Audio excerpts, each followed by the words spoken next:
আজকে রান্না করব কচুর শাক। কচুর শাকটা আমি আজকে ভর্তা করব। বাসার পাশে কচু গাছ হয়েছে অনেক, আর শাকগুলো দেখতে এত সুন্দর, তাই আমি আজকে উঠিয়ে এনেছি এগুলো ভর্তা করব বলে। তো আমি শাকটা সিদ্ধ করে নিয়েছি, সঙ্গে দিয়েছিলাম কাঁচা মরিচ, পেঁয়াজ এবং রসুন। এখন আমি এগুলো ভালো করে আবার ভর্তা করে নেব কাঁচা পেঁয়াজ দিয়ে এবং সরিষার তেল আর শুকনো মরিচ দিয়ে।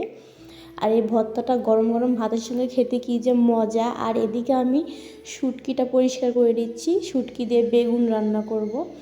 গরম পানি করে শুটকিটা ভালো করে ধুয়ে নিয়েছি। এখন এই শুটকিটা আগে মশলার সঙ্গে ভালো করে কষিয়ে নেব।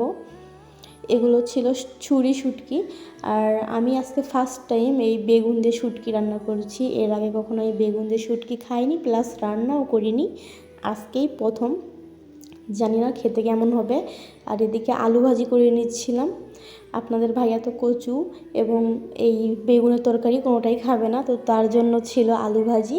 আজকে খুবই কম রান্না করেছি, সব কিছু অল্প অল্প করে।